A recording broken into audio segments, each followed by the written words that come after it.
You are the first Afghan-born mountaineer to top Mount Everest, as Uh-huh. well as to top Mount Denali. And for those who don't know, Mount Denali is the tallest mountain on land, while Everest is the world's highest peak by elevation. So, first question, given all that a climb like this puts a body and a life through, why would Mhm. you put yourself through this? And what do you get out of climbing? Yeah, Is I it think that satisfying to just make the rest of us look super lazy? I don't think it's about making other people feel lazy. That might be a small part for some people, but it's not really what drives it for me. I do enjoy being out in the mountains.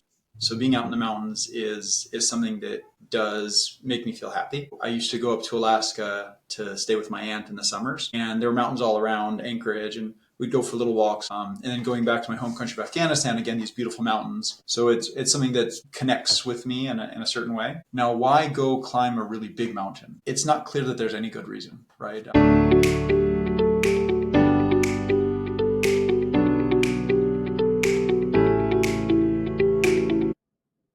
Have you ever considered how satisfying it would be to climb one, two, or even seven of the tallest peaks on Earth? Sam Sidiqi has, and he has the distinction of being the very first Afghan in the world to summit both Mount Everest and Mount Denali. On today's podcast, we're talking about what it is that drives somebody to put themselves through pre-acclimatization, oxygen deprivation, months of training, and up to 2 months away from their own family to cross that item off their bucket list. Sam was born in Afghanistan, raised in Pennsylvania, went to MIT and Wharton, and started and managed a couple of different companies around the world before coming back to settle in Pennsylvania, where he has spent the last couple of years summiting very high peaks, launching his nonprofit called Afghan Peaks, and helping his daughter, Jasmine, to understand why daddy feels this need for adventure. On today's podcast, we're talking about how you translate that need to yourself, to your family, and to your daughter. If you've read Noah Yuval Harari, he goes and he asks, why do people travel? Is there some benefit for us burning fuel and putting ourselves through stress to go see some new thing? Does that make the world a better place? And there's just these human dynamics.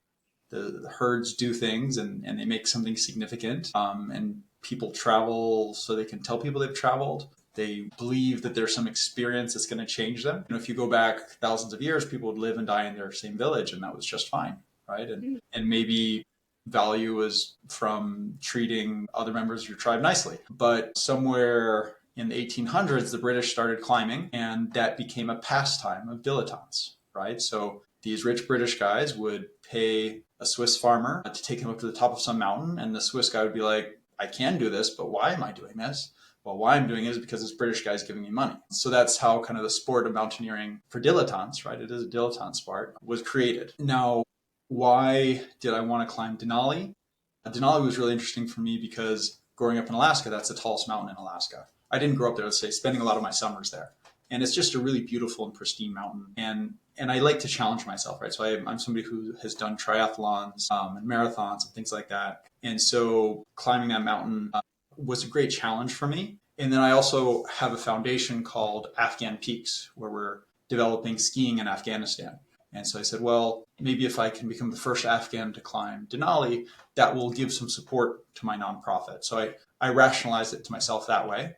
And then was then the next extension to climb Mount Everest is, okay, if I can be the first Afghan to climb Mount Everest, and I'm not doing it purely for selfish reasons, although there are selfish reasons, right? I wanted to have this achievement. I can really help push Afghan Peaks forward and do some development in Afghanistan. One thought that comes to mind is when skydivers say you don't jump to escape life, you jump to prevent life from escaping, right? Mm-hmm. There are Mm-hmm. these extremes that people put themselves through, and it's always functional but always philosophical. And I Mm-hmm. think for everybody, very personal when you get to a particular summit or moment or hit of adrenaline or whatever you want to call it. I want to take a step back. So you're born in Afghanistan, you grew up in America, you went to MIT, where we met when we both lived in Boston. You went to Wharton for your MBA. I share your pain. And you worked in consulting, M&A, real estate, and eventually now are CEO of Silk Road Mining, which is the Mm-hmm. first large scale mining licensee in Afghanistan. Start from the beginning for some context. Tell me about your parents. Yeah, so my dad is an Afghan born in Afghanistan, and he got this great scholarship from the Soviet Union to go study abroad. So he went to Ukraine to study his undergraduate degree, and it was too cold and he was too lonely. So after one semester, he left Ukraine and went back to the village. So he didn't finish college, but he had done well in school, and so he was allowed to be an air traffic controller for a little while and then a teacher for a little while. And he was there living in his village with his father and brothers and sisters in their one big house in Afghanistan. My mom grew up in San Francisco, and she was one of the first Peace Corps volunteers. Or not one of the first, but in the early days of Peace Corps, you could say. And so she traveled to Afghanistan, where she was a teacher. She met my father, and they got married, and they were going to live there in Afghanistan. Before the Soviet invasion, there were some communist coups, and the communist coups kind of made it clear that it wasn't the best place for an American to reside. And so before the Soviet invasion, when I was about a year old and my older sister was 3, we left Afghanistan around 78.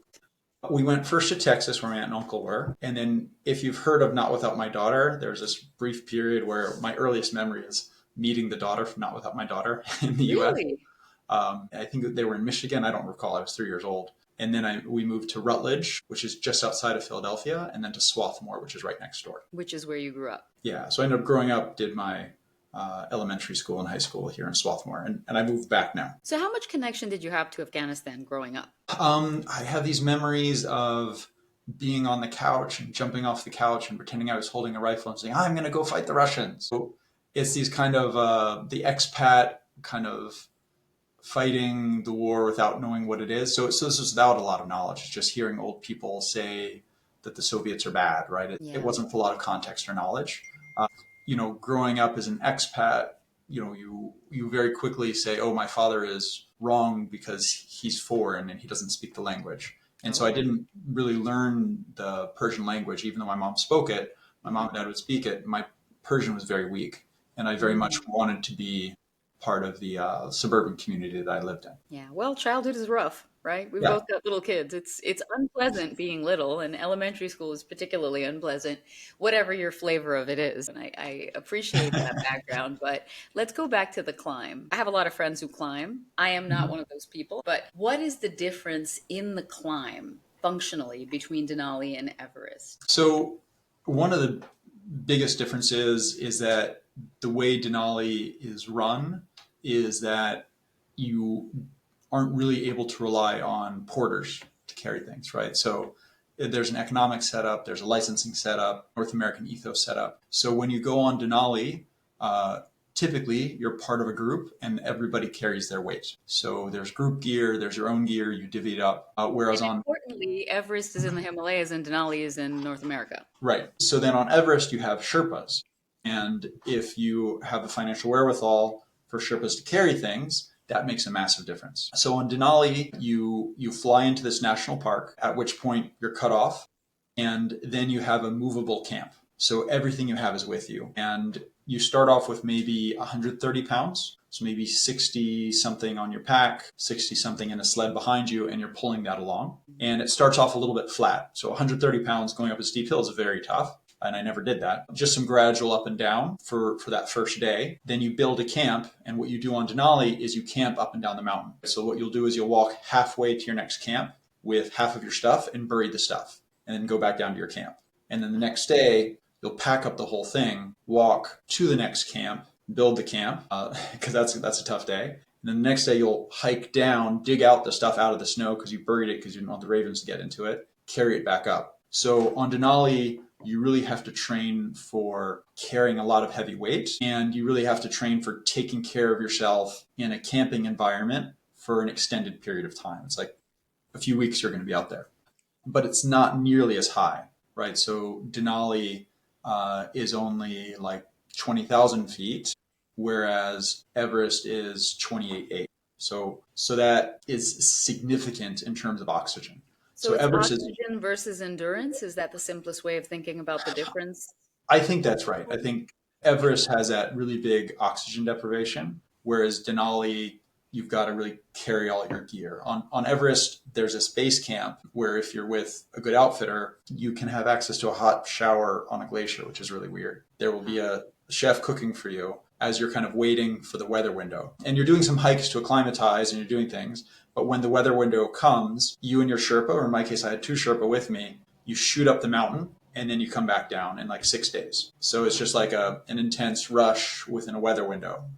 Whereas in Denali, you're at a camp and the snow comes in and you just deal with it for 5 days. And you just sit in your tent and read a book and hang out and build ice walls around your campsite in case the wind's bad. So they end up being kind of very, very different type of experiences. It couldn't be further from my reality, right? And I think a lot of people listening to this will be like, that sounds unpleasant.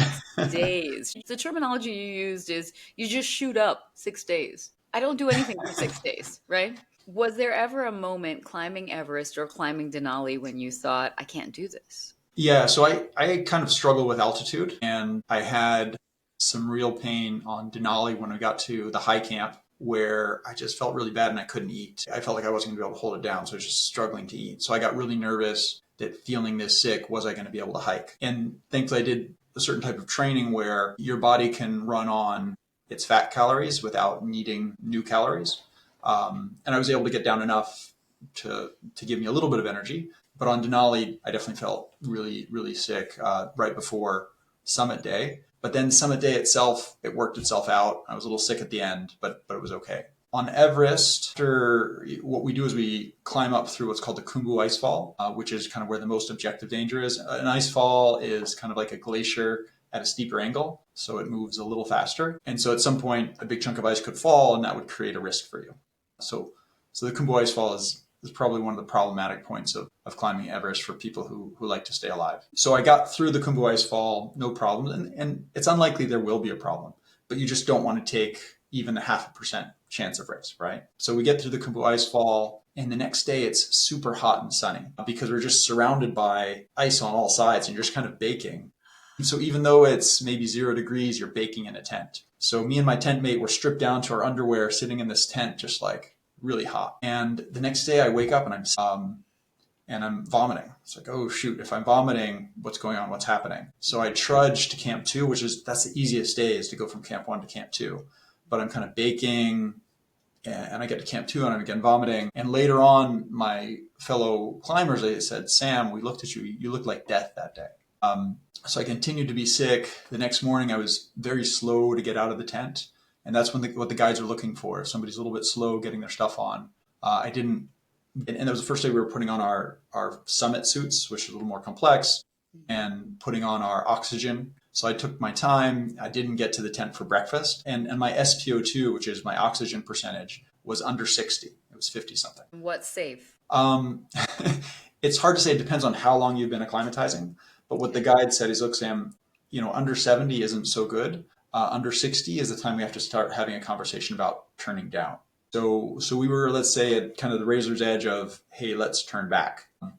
But what I said is, what we discussed, I said, look, the hike from camp 2 to camp 3 has 2 parts. There's kind of a relatively slow uphill, easy walk for a third of it. And then there's a really steep wall called the Lhotse Face, which is very hard for the next 2/3. So what we spoke of is, listen, this is where we start with oxygen. So let me have the oxygen.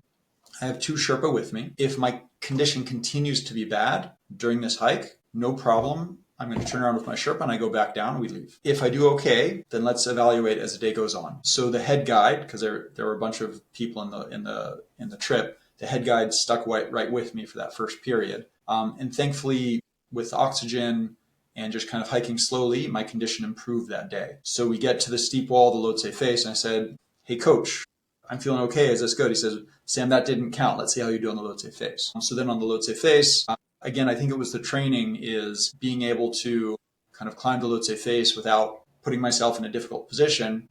I was able to recover while climbing up. And by the end of the day, I still felt good and I was able to continue. But there's a real question there. I'm not even convinced that it was the right decision, right? So I've rationalized to myself why it was okay to make that step forward. But is that just confirmation bias, right? I was successful, therefore it was the right decision. No, maybe it was the wrong decision, right? It's not clear. And clearly, looking at your life, you, like me, are not the type of person who is accustomed to giving up and feels good about giving up. And no matter whatever the medical reason was, you would have felt like you were giving up. context, you are not just a man, you are a husband and a father. So we Yeah. can talk a little bit about that because we're having this conversation as if it's just you.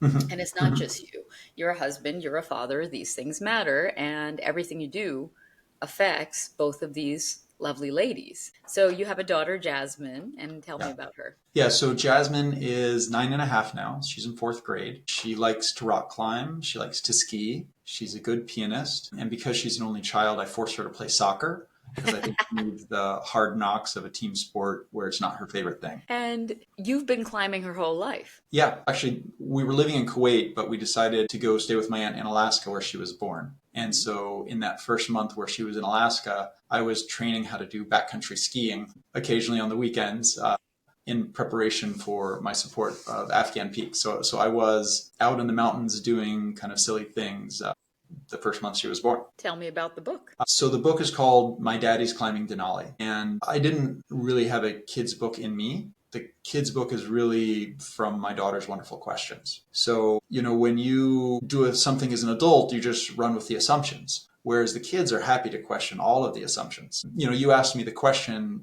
Sam, why do you climb? And I talked about the nonprofit. A lot of people will stop right there. My daughter's like, no, Daddy, can't I just give money to the nonprofit for you? But why? But why? Why do you have to climb the mountain? I can just give the money to nonprofit for you. I gave her an answer. Was it a good answer? Philosophically, no. She's correct. For the price of climbing Everest, I could support the nonprofit much more than any money I've raised so far. Maybe in the long term that will be different, but it was a very fair question. And then, So what do you tell her?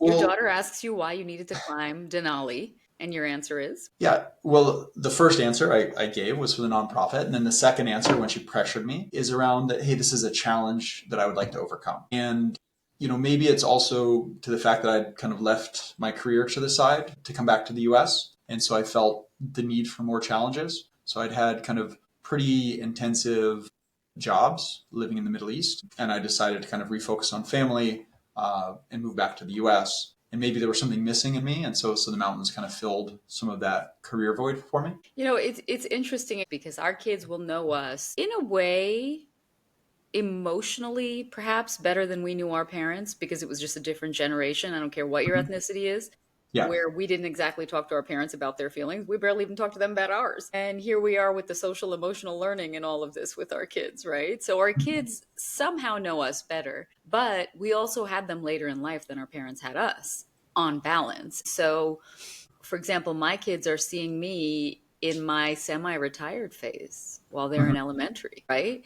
Mommy, what's a board meeting? I'm like, I don't know where to start. It's a thing you get to do if you study as hard as I told you, get really blessed, and then Mhm. work for the next 25 years. Then you can do board meetings and pick your daughter up from school and she can ask you questions you don't know how to answer, is what my answer is, right? But I do think it's fascinating for our generation to be the one that had kids later after we did so much. And Mhm. now we're still trying to be ourselves. Most of our parents and grandparents were done trying to summit things Yeah. by the time we as children were old enough to ask them those questions.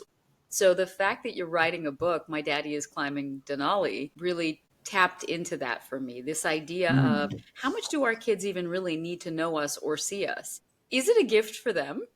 Or is it satisfying for us to feel like you see me? Yeah. So, do you think that your daughter's questions about climbing Denali and about climbing Everest were rooted more in curiosity, fear, trepidation about what's going to happen to daddy? Because this is a big risk. Yeah. So first, I want to give you a little cultural reference on the point you made about how old are we and where are we in life stages. Do you remember the TV show Sanford and Sons? So the father, he was played by Red Fox. Yeah. Red Fox was 49 years old. No, you're killing me. You're killing me. We're 48. You're killing me. You're killing Exactly. me. I'm dead. So 48. Oh my God. I so thought he life was has like at changed. least 60. So he was playing a character who was 65, but the actor was 49 when No, he. he wasn't. No. You're hurting me. You're hurting my heart. That's worse than when you find out the Golden Girls were the age I am now. That's worse. Yeah, Thank you for exactly. ruining my day, Sam. That's good stuff. So yeah, so the we're trying to be younger than we are. Yeah. That's a part of it. And so, what were her key questions? The book is also informational, right? So I wrote it because I want people to engage in and be able to have something fun to share knowledge with their kids and for kids to gain knowledge. But certainly the most poignant questions were from the fear. So one of the questions she had for me, which really touched me, it's probably one that touched me the most, was she said, Daddy, you're going to be away for so long. What happens if you come back and I'm old? Because she was just 5 years old. She didn't understand what a month meant. Right. It was just this big thing where I was going to go away and she was going to come back and she'd be 30 years old. That was in her mind. Right. You're going to Mars.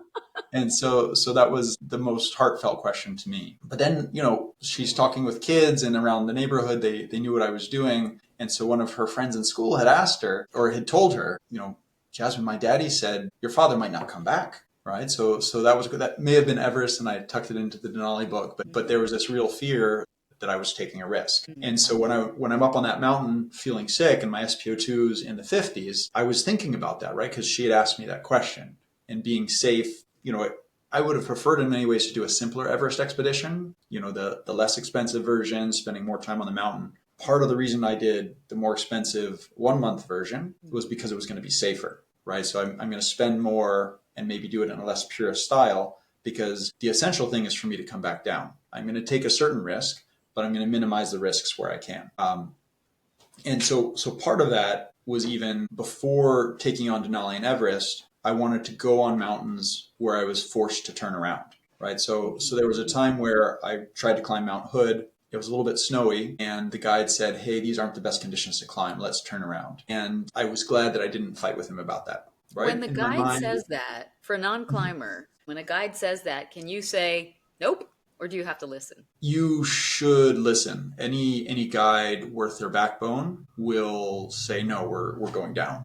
At what point can they force you to come back down, or can you just go on without them? Can they say, I'm not going? Yeah, no, it's possible. Everything, like, once you're up on a mountain, you're individuals, right? So on Denali, there was about like 4 or 5 days where we were stuck at Camp 11, and so there were a bunch of other camps out there. And it's one of those things where you think the weather's going to be good, so you get out, you break down your tent, you have all your gear, and you're sitting in the line waiting to go. And then the guys are like, "No, we're not going." And it's -20, and you're just sitting there on the rope, ready to climb. You're like, "No, we're not." You And keep saying things like you're breaking down your tent, you're sitting out there, you're 20. Never have I sat in a tent. Never have I been in 20-degree below weather. So I can't relate, but I'm. so the story that came out of it was at this Camp 11 where this had kept on happening. It's not just to us, but to others. The rumors were that there was one group that was going to go rogue, and they told their guides, we're going to go up with or without you. And my guides were like, you want to do that? Go the F ahead. You're going to do it by yourself. I'm not doing the wrong thing. This is on Everest? So that was on Denali. On That was on Denali, Denali. where we were, socked in by snow for a bunch of days. And one of the groups was just, if you've spent all this money, you've told people you're going to do the thing, and now you can't do the thing because of a little snow, right? So the guides could climb it, right? But they're not looking out just for your lives. They're looking out for your fingers and your toes, right? So if it's snowy and it's cold and you have a group, and some members of that group are maybe a little bit slower, they don't know how to take care of themselves in the cold, you could pull that group through, and then somebody could lose a finger or toe. So it's a very tough calculation for a guide to make. And some of those climbers aren't incorrect, right? So some of those climbers are probably strong enough to climb through, but there's a group and each person will have a different risk allowance, right? So some people are like, hey, if I lose a pinky, no big deal. Whereas other people do not want to lose a pinky. They don't calibrate the group for fitness and risk tolerance? You can't truly know a person's risk tolerance. Yeah. But fitness. So fitness is usually around the last day. So my guides were really rough about that, actually. And so my tent mate said, he says, look, I looked through the reviews and I looked for the one with the most negative reviews. And because the most negative reviews you're going to get as a guide is when somebody gets up to right up near the top below the head wall at 15 camp and the guide says, nope, you're not climbing, turn around. So my tent mate chose them for that.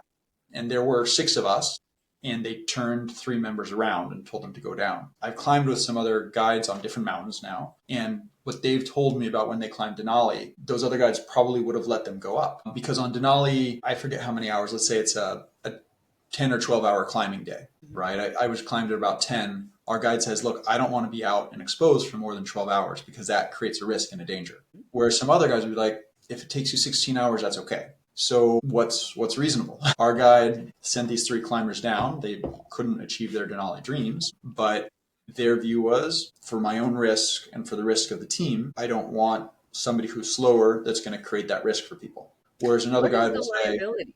What is the liability involved with a guide who takes you to the top of Denali or Everest? I assume there's none. I assume I sign away my life. Um, Maybe it's possible you can sue a person. I wouldn't think about that, but this is the US. I assume they have pretty good documents to not be Right. sued on that stuff. Right. Everything at your own risk, and they're going to give you advice, and you have to decide whether or not you're going to take it. Yeah. And to be honest, this is a very big reason why I wrote the book. So I think the beauty of the book comes from Jasmine's questions. The importance of the book is not really to educate kids. The importance of the book is to educate the parents, right? So my hope is that guides are going to love this book because it's going to recenter the parents, because the message of the book ultimately is I wrote a different ending. I didn't write my own ending. In My Daddy Was Climbing Denali, the character in the book doesn't summit. And he comes down and he meets his daughter and he says, I'm disappointed I didn't climb, but it's more important that I got down to be with you. Because I felt if I had written a book where the character summits, I would be feeding into this summit fever, right? Because suddenly this guy on the mountain who's feeling a little bit says, oh, but I read the book to my daughter and my daughter is expecting me to climb, is expecting me to summit. And I don't want to feed into that. I want to make sure that that person who's on the mountain is saying, oh, no, I told my daughter I'm going to do everything I can to be safe. I told my daughter I'm going to listen to my guide. Because that's much more important than having a success focus, right? We naturally have this draw and this push to get up to the top, but I it's mean, very it's important on a philosophical. mountain to It's train about life. yourself. Yeah. Well, and I think it's also the point of parenting is connection to source, connection to spirituality, connection to your ancestors, connection to your great grandkids, connection. And if we can give our kids a sense of connection, that's pretty much all we can ever do. Keep them safe, get them the right education, blah, blah, all irrelevant. Connection. So if the end of the book is, guess what? You were the destination. How Mm-hmm. beautiful. All of this, it's a nice reminder. Maybe you didn't just write it for the kids. Maybe you did really write it for the parents because the destination was this moment we've got with our beautiful babies. Yeah, I think that's the key message for parents. And it's not for Jasmine. Jasmine hates it. She's like, no, Dad, you have to rewrite it. You climbed to the top. Why are you lying? I love it. I love it. God, So you gotta love kids. You gotta love kids. that's Yeah. how kids are, right? But it's that important message for parents. Yeah. So tell me about the complexity of navigating training, climbing, and all of the risks for your family, for your wife, for your relationship. Because a child has certain questions, but no control. A Mm-hmm. child just wants to be reassured. But you have a wife, you have a family, you have obligations. Tell me about that. Yeah, so the most interesting one is my mom. She went to Afghanistan on the Peace Corps, so she's a little nonchalant about risk in certain ways, but she's also very practical. But you had no kids at the time. Right. So my mom's focus was like, Sam, I need clear instructions signed by you what to do with your body. I don't want to have a fight with your wife about what we're doing with your body.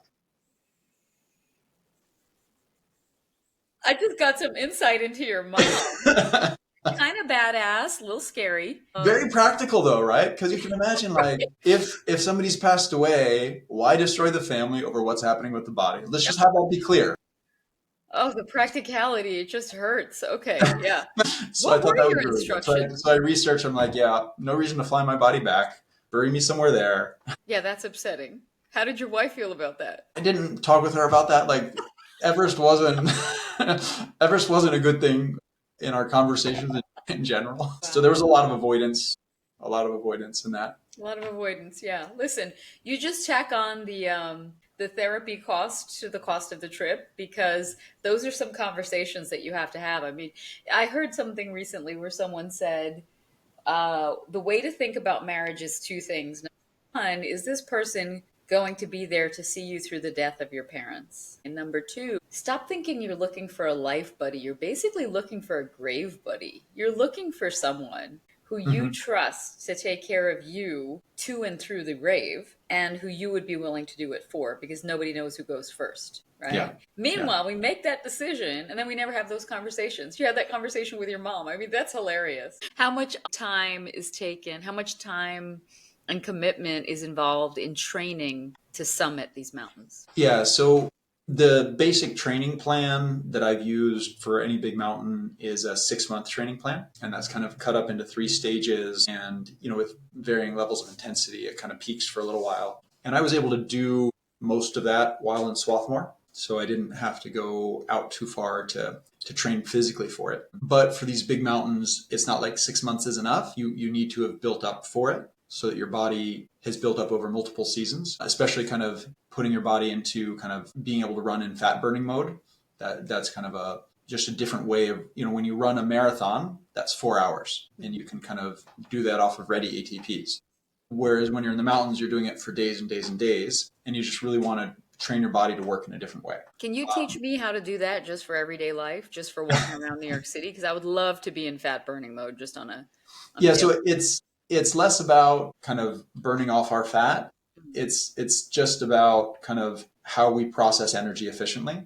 Okay, well that doesn't help me then. Okay. So you actually get more efficient and maybe don't need to eat as much sometimes if you're not doing as much effort. So it actually doesn't help in that way we might think. That doesn't help me at all. Yeah, no, I wanted to eat more. I was going in the other direction. Eat more, Yeah, lose so if more. you want to kind of hike hours and hours a day, you can eat whatever you want. Yeah, that's not on the list. So, what's the hardest part about training, and what do you wish you knew about the training required to climb Everest and climb Denali? So I think the hardest part is just finding that schedule and sticking to it and not allowing things to get in the way. So especially for Everest, because I had that negotiation with my wife about what's reasonable, what's not reasonable, and with my daughter, a typical Everest climb, you need to budget about 2 months for it. And that was not going to be feasible for my marriage, right? 2 months away wasn't going to work. So I found the 1 month away version, which was a little bit more expensive. And what that involved was pre-acclimatization. So pre-acclimatizing meant that I slept in a tent that would deprive me from oxygen for 2.5 months before I went. Like in your backyard. No, it was just a body tent. So it would be, I slept in the guest bedroom, Oh, and there was a little tent that goes over my head and covers my chest with a little weighted thing. And wow. slowly over time, I'd reduce the oxygen I was sleeping with. Um, but we wanted to go to Okemo for the weekend to go skiing or for spring break, whatever it was. And so I had to haul this little oxygen thing that kind of makes some noise at night, and slept in again on the couch in the front room. And it was getting in the way of the skis as we were trying to pack up the car. So these little things can kind of get in the way of everyday life, and you have to balance that. I mean, I'm sort of picturing the comedies that you see or the commercials that you see with a CPAP machine. And you think like this is midlife. If he has a CPAP machine, you gotta sleep next to this, this horrible noise. And meanwhile, your poor wife has you sleeping in a separate bedroom in a oxygen deprivation tent, Yep, essentially, so pretty that you much. can prepare to climb a mountain that you don't need to climb and leave her alone to do 100% of the parenting for a month. And by the way, I'm hoping there were diamonds involved I'm for spending her. family money to do it. So she gets a month off when you come back. Was that how it went? What was the negotiation? Yeah, there's an NDA involved. Okay, good. Good. Listen, I just hope she negotiated hard because I've been a wife and one must negotiate. So tell me now, when you think about climbing, again, I go back to the same question. What is satisfying about it? It's a very personal thing, but it's also something that you've pulled in your whole family. I get the desire to achieve. I get bucket lists, right? But as we get older, we pay higher prices and everything we want has a bigger toll. So what do you get from the climb? Yeah, I think it comes down to a little bit the bucket list that you talked about, and the Hmm. fact that I'm weaving it into the story of what I would like Afghan Peaks to be, Tell and what me I'd about like it. Yeah. my story and legacy to be. Let's talk about legacy because Afghan Peaks, when did you start it? I know about as much about Afghanistan as any average American, Mhm. but the image of Afghan women skiing is surprising to me. So Afghan Peaks is about developing the mountains of Afghanistan, and there's three parts. So one is sport, and that's mostly about skiing right now, but it can also be about mountaineering. We've supported some women who've climbed before, but also about safety. So safety is around avalanches. There are massive avalanches that will occasionally take out a roadway or take out a village. So we've done some support of avalanche safety training. And then lastly is nature preservation. So, Afghanistan has economic limitations being a landlocked country. And I do see in the long term that its mountains can be a point of a tourism economy. And so I'd like to, from a very early stage, start supporting that really from an economic development perspective is, I think, most meaningful when you come from a poor country. So actually the whole thing is really about economics, but just in a fun way, which is attached to things that I like in terms of climbing and skiing. So while there were Afghan women skiing, after the change in government, we're not pursuing that right now. Mm. And I think it's very important from a development perspective to understand the situation, understanding what you're doing for people versus what you're doing for yourself, right? So a lot of the work that was done in Afghanistan around women's empowerment was just a way of fundraising from the West, right? What actually empowers women versus what will get a donation from New York City are sometimes two different things, right? So when these Afghan women were putting on their skis, was that a cool thing? Did they enjoy it? Totally. Was that fundamentally changing society? Maybe. Was it a great way of fundraising? Definitely. So, because when Afghanistan fell, everybody was, the government supported by the USA fell, and it switched to a different government, also supported by the USA, that was very much against women. When that happened, people were super worried about the women of Afghanistan. And what we can say is definitely the women who lived in the cities who'd had a taste of this life with certain kind of Western freedoms, that was a massive and a horrible change for them. But there was a great author who wrote an article called Afghanistan's Other Women. And he said, well, if you were a villager and it used to be that you were bombed and attacked by some US proxy and your family members were getting killed at random, suddenly now it's a less corrupt government, there's rule of law, and people aren't getting killed. And actually their lives have improved greatly. Because in fact, they were already living so conservatively, so they didn't lose those additional freedoms. Yeah, for those people they weren't necessarily losing many freedoms. Exactly. So Interesting. there's a lot of complexity in terms of uh, what what what are empowered women, and I think what is true is that the Taliban are taking away a lot of rights of women that are fundamental. I think that sometimes we distract ourselves when we say that we're empowering women by letting them wear Western clothes. That's not the empowerment. The empowerment is really around economic, right? So they Just can make choice. their own decisions, right? Exactly. They have education, they can control their lives.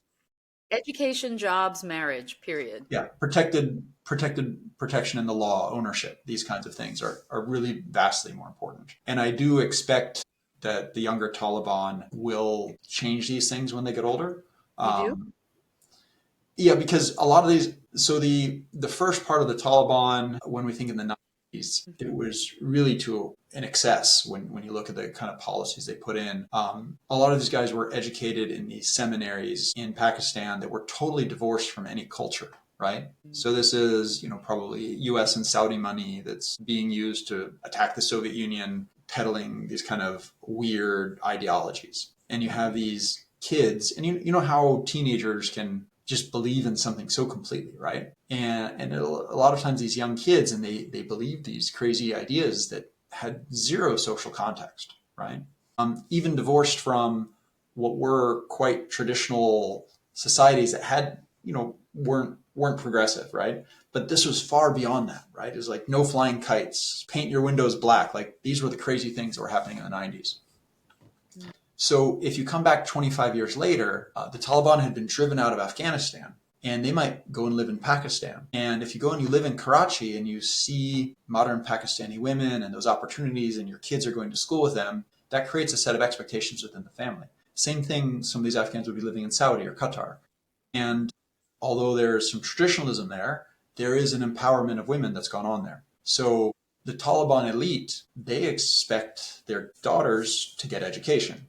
And Mm. that is a conflict in Afghan society today, which hasn't resolved itself. They want their daughters to get educated, but they respect their elders. And the elders who have kind of these retrograde viewpoints are still in charge. That's fascinating. It's a level of insight I would otherwise never get into the community and just the distinction that they want their daughters to be educated. It's a line that I think every culture tries to navigate, right? I'm Indian. I'm first generation born here. And my sister and I were, it was assumed we would get graduate degrees. There was no alternative option Hmm. to getting as well educated as you possibly could before you get married. But of course, they wanted us to marry an Indian guy, you know? Mm. So it's like that. It's like and then you do lose control over your daughters when you Hmm. educate them. And without control, until your children, now we know because we're both parents, until our children are older, they won't see why we pushed the things we pushed on them, just like Hmm. we didn't see until now why our parents wanted what they wanted for us. um I think it's kind of tale as old as time. In a way, the work that you're doing is universal because you may be doing it for Afghanistan, but essentially, my father is in the process of trying to open up an eye hospital in the part of India where he was born. People who I know who are first, second generation feel this tremendous pull back to the countries where maybe they never even lived, because there is a sweetness to holding on to culture, and people conflate it with religion, but that's almost never what it is that Hmm. we are sentimental about. It's the beauty of the universal things. It's family, it's love, it's tribe in the most possible positive way where you feel like you're a Hmm. part of something. It's very decidedly anti-American, like in a way. But tell me about the future of Afghan Peaks. Yeah, so most of what we focus on these days is to run a ski race. And so this year, I think probably a couple hundred kids participated in the ski race that we held in Bamiyan. But what we've built around it, as we've been able to get more funding these last few years, is we also run ski training. So we hire some of the skiers who are kind of in around the community, who've learned along the way to then go out and teach groups of kids to ski. And then we hire local carpenters to make skis out of wooden two by fours. So, there were some donated skis, and so some Afghans have those kind of Western style skis. But a lot of kids, they just grab a two by four, they cut a milk bottle, they hammer the milk bottle to be the bottom of the ski, and then they're having fun. So that kind of just love of engaging in the mountains is, I think, just a unique and a wonderful thing. So we're going to keep doing that. And I do have a vision of kind of trying to grow it to some other provinces in the future, but I don't want to stretch things. I just want to make sure that this is successful. One of the things that's helped us a lot is there were some movie makers who created a movie called Champions of the Golden Valley, which features this ski race, and it features some of the people who work in my program, and we're kind of the impact partner of Champions of the Golden Valley. So we get to sell T-shirts at their movie showings and stuff like Yeah. that. And what's really exciting is Malala Yousafzai, the Nobel Prize winner from Pakistan, recently joined as an executive producer for Champions of Golden Valley. So there's some hope that we're going to try and maybe go for an Oscar run. If we can really feature the ski race and raise more money, then I think we can keep growing the sport and use it to really help people out. At this ski race, what the organizers told me is, we give food out during the race, and that might be the one piece of meat that some of these kids will have during the year. When we go and we do the trainings in the village, every kid's getting bread and a hard-boiled egg. Like we're putting food into the communities. In the Afghanistan economy, when the war economy disappeared, there wasn't much to replace it. So when I'm hiring these carpenters to build skis, very much the money's going into the community. So I'm just trying to create a little economic dynamism in a very small way, but hopefully it can grow in significance over time. Every piece, every morsel matters. Last question, because I'm imagining you've already pictured this, and I don't know how your wife feels about it. What is the first climb you're going to do with your daughter, Jasmine? So I told you that I trained also to fail so that I would be able to make right decisions on the mountain. So one of the mountains I failed on was Kilimanjaro. I went with a friend. I was going to use it as training for Denali in March of 2020. We were going up on the mountain. And you came Um, back and the world stopped, and you were like, wow, I shouldn't leave so so as society. we I guess, started, I guess society can continue without me. Okay. yeah, as we started going up Kilimanjaro, we're hearing rumors about COVID, and then my friend wants to go up fast, and I try and go up fast with him, and I'm carrying extra weight to train for Denali. I get really sick. So I failed on Kilimanjaro, which was perfect because that made me really think about elevation. So I took the proper training for Denali and Everest, but Kilimanjaro is still there. So I would very much like to say, because I am planning on doing the seven summits, I would like to save Kilimanjaro until she's interested, and if she is, to do Kilimanjaro. I already have the book title, although it's her book this time. She's the author, and it's called Me and Daddy on Kili. Yeah, that would be a I good love title. it. That would be Well, I wonderful. look forward to interviewing her for that.